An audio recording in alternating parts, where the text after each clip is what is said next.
Muy buenos días, última semana de julio 27 ya. Vamos a hablar de lo que se espera esta semana, que es muchísimo, desde comparecencias, datos de crecimiento económico, la reunión de la Reserva Federal de 2 días, la comparecencia de ejecutivos de empresas tecnológicas para hablar de monopolio o no, entre otras cosas. José Luis de Aro, saludos hasta Nueva York y también informes trimestrales y pesados, ¿eh?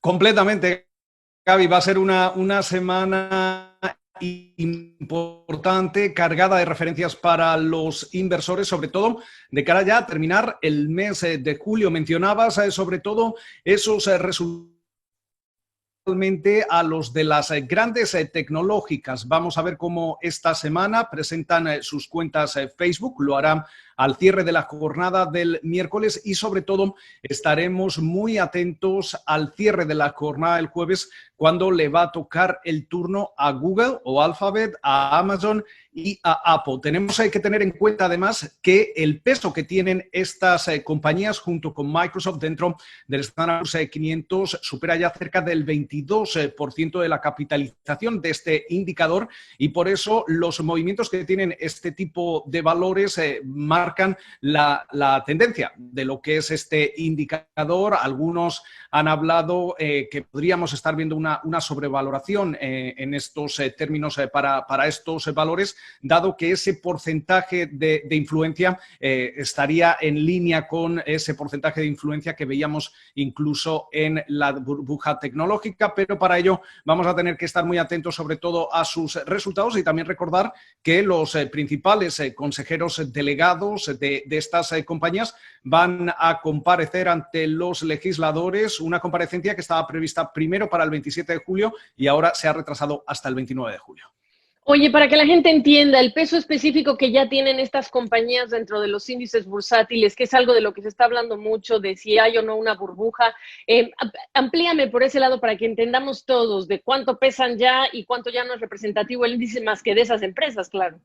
Claro, básicamente tenemos que ver que en estos momentos hablamos de la capitalización bursátil del Standard Poor's 500, con lo cual quiere decir que Microsoft, Amazon, Facebook, Apple y Google en estos momentos marcan el 22% de ese valor frente a los 495 valores que son el resto de componentes de ese Standard Poor's 500. ¿Qué es lo que ocurre en estas situaciones? Cualquier movimiento brusco, bien al alza o a la baja, que veamos en alguno de estos valores arrastra o empuja arriba al resto de los indicadores. Además, tenemos que ver cómo estos 5 valores, en lo que llevamos de año, han acumulado una rentabilidad media de más del 30%, pero sin embargo, esos otros 495 componentes del Standard Poor's 500, esa rentabilidad acumulada todavía sería negativa, de alrededor del -4, -5%.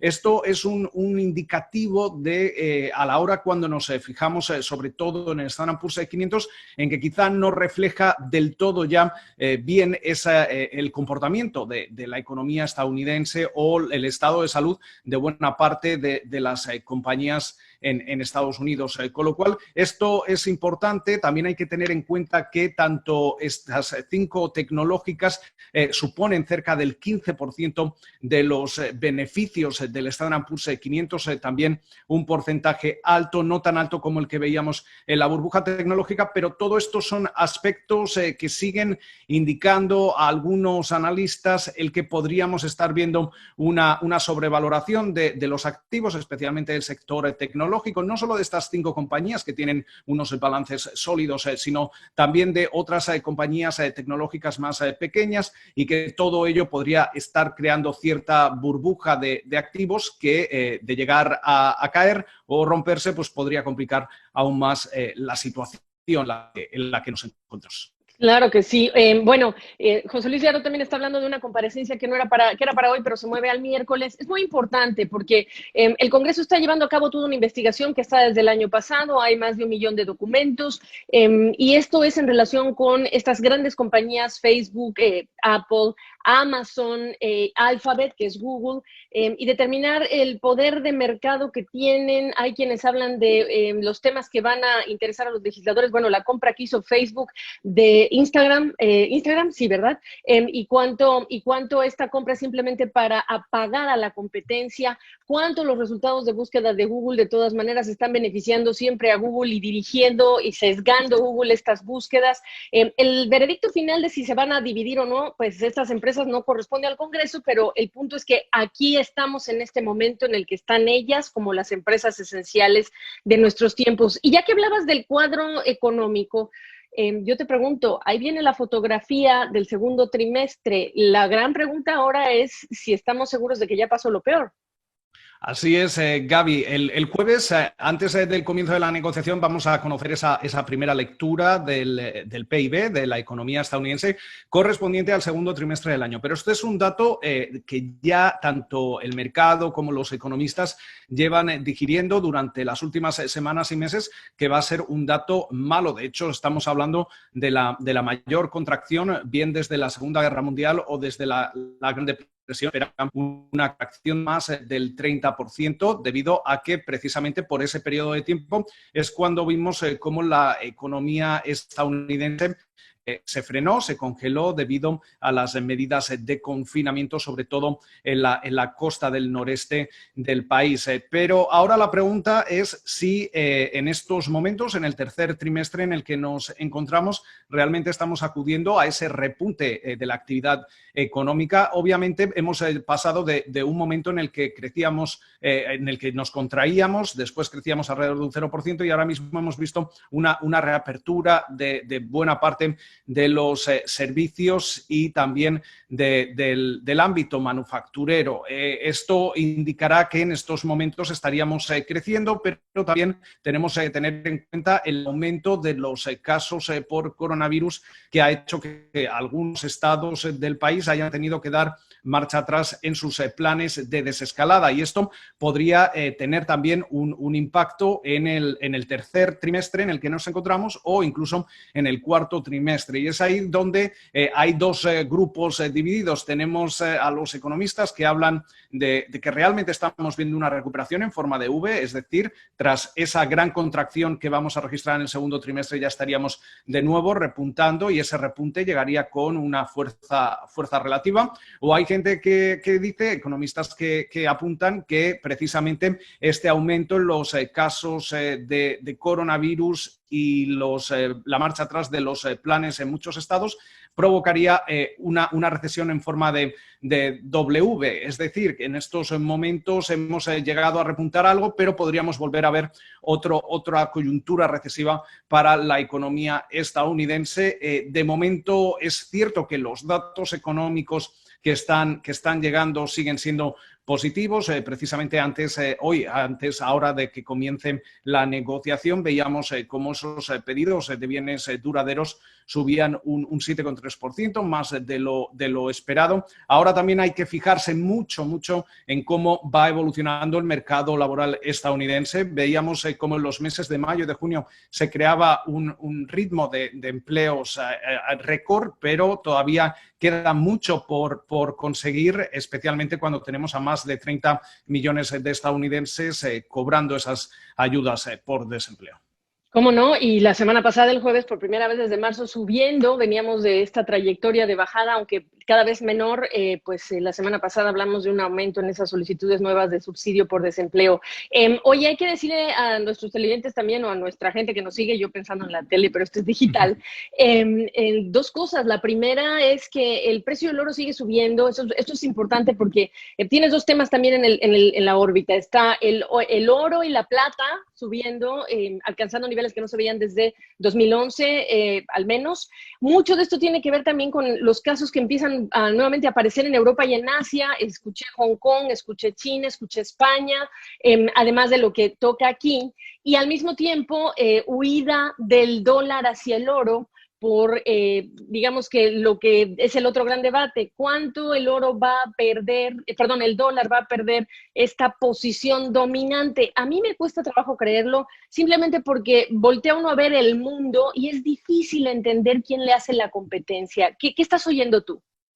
Básicamente tenemos dos ideas que podemos desarrollar. Por un lado, esa subida que estamos viendo en el oro refleja, como bien comentabas, esa segunda ola de la que se habla ya de infecciones por coronavirus, tanto en el continente asiático como en el continente europeo. Aquí en Estados Unidos hay que indicar que realmente no hemos terminado la primera ola. Por eso algunos expertos indican que no podemos hablar todavía de segunda ola, pero todo ello hace plantear que lo que comentábamos anteriormente, que quizás una segunda oleada de infecciones podría tener también consecuencias importantes para las economías de los distintos países a lo largo del globo. Todo ello hace que los inversores opten por valores refugio en un momento en el que no solo estamos hablando de esa crisis de salud y esa crisis económica, sino en un momento de tensiones geopolíticas, como llevamos viendo especialmente entre Estados Unidos y China en la última semana. Y luego, en lo que se refiere al dólar, también hay que tener en cuenta que no solo esa posición dominante como divisa reserva, que en un principio no debería verse afectado, aunque es algo de lo que se lleva hablando durante los últimos años. Es más bien también los estímulos que estamos viendo por parte de la Reserva Federal. Estamos hablando de estímulos masivos y todo esto tiene un impacto en la divisa y por eso estamos viendo cómo en estos momentos, por ejemplo, los analistas de Goldman Sachs hablan que podríamos ver otra caída adicional de hasta el 5% en los próximos 12 meses para el dólar estadounidense. Esto tiene ventajas y desventajas. Jugaría a favor sobre todo de las compañías multinacionales, pero podría dañar a las compañías que operan sobre todo en el mercado estadounidense. Por supuesto, nada es gratis en esta vida y menos ahora esta mega ronda de estímulos. Hablando de estos rebrotes, bueno, obviamente lo que estamos viendo además, y se me olvidó mencionarlo, es el tema de las cuarentenas en el Reino Unido y lo que muchos sectores se pueden ver afectados porque los viajeros que regresan o que quieran salir, pues tienen ahora que cumplir esta cuarentena, lo que no es un ingrediente para alentar la actividad de este tipo de sectores. Me quiero ir, pero para cerrar con algo positivo, aunque aún está la gran interrogante. Estamos en un momento crítico en lo que son las pruebas de algunas de estas vacunas que se están ensayando y esta semana y a partir de hoy estamos hablando de la fase 3 de una de estas vacunas. De esa fase 3 dependen muchas cosas, nuestro pesimismo o nuestro optimismo, José Luis. Completamente, y de hecho hemos conocido también como durante el fin de semana el gobierno estadounidense ha dado más dinero a una de las compañías que está desarrollando ya esa fase 3 clínica de una posible vacuna contra el coronavirus. Estamos hablando de Moderna, más de 400 millones de dólares y en estos momentos, obviamente, lo que podría asegurar una recuperación más sólida de cara al medio plazo es precisamente el encontrar una vacuna efectiva contra el virus. Tenemos múltiples compañías en fase 3, no solo Moderna, también hay que hablar de Pfizer y BioNTech, tenemos que hablar también de la vacuna de la Universidad de Oxford y AstraZeneca y múltiples otras. De hecho, hay más de 100 vacunas en desarrollo, obviamente un número mucho menor ya en esa fase 3 clínica. Y ahora la pregunta es no solo si realmente vamos a encontrar esa efectividad, que según los datos que hemos ido conociendo durante las últimas semanas parece que sí que podríamos alcanzarla, sino cuánto tiempo luego se va a llevar en desarrollar y comercializar y distribuir dicha vacuna. Aquí también estamos hablando de una guerra implícita entre los distintos gobiernos para asegurarse que va a haber un número determinado de unidades para poder distribuir entre sus poblaciones. Pero independientemente de cuándo encontremos esa vacuna, si lo hiciéramos a finales de este año, hay que tener en cuenta que realmente esa distribución y demás no llegaría por lo menos hasta comienzos del próximo año en uno de los escenarios más optimistas. Por eso es importante que durante este periodo todavía en el que estamos en la búsqueda de una solución de salud, el que los legisladores y el que los gobiernos sigan inyectando estímulos para hacer que los consumidores y que las economías turistas sufran lo menos posible este periodo todavía de travesía en el desierto, en un momento en el que no nos hemos terminado de recuperar de esa primera ola y, de hecho, ya estamos hablando, como comentábamos anteriormente, Gaby, de una segunda ola que está afectando a Asia y a Europa. Pues prepárense, porque tenemos mucho que reportarles durante la semana. Ojalá que sean cosas positivas. Te agradezco, te mando un abrazo, te deseo una excelente semana, José Luis. Gracias. Lo mismo, Gaby, un abrazo. Igualmente.